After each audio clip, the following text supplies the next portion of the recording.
Why is it necessary? This is another thing about Latter-day Saint theology that's different. Like, for instance, God cannot create a square circle. Why does that apply here? I mean, why can't he do that? Because God cannot bring you to your divine potential because of the nature of the laws of reality. Okay, but like, why not? Because you're just sort of restating that he can't do it. I want to know why. I know what I'm saying is that there are laws that even God is bound by. Like, which laws are relevant here? Like, which laws is Like the law of non-contradiction, for instance.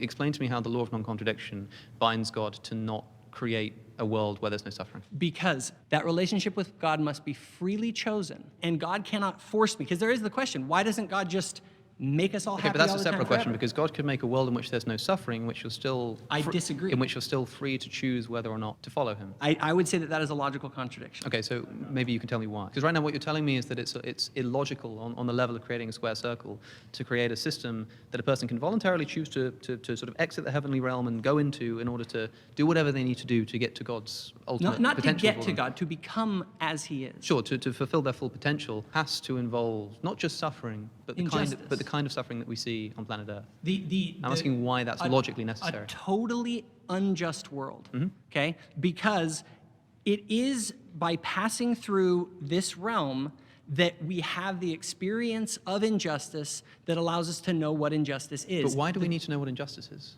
Because how else can you come to be like God? Kind of like the Adam and Eve story. There's the fruit of the tree of knowledge and good and evil. So what is justice? How do you define justice? Off the top of my head, I would say that justice is getting what you deserve. Yeah, right. Okay. And so the problem is that, like, you can imagine a situation in which there was nothing wrong, nothing bad, nothing evil, and therefore no need for this rectifying force of justice. It's a little. We say justice is a good thing, but justice is a good thing insofar.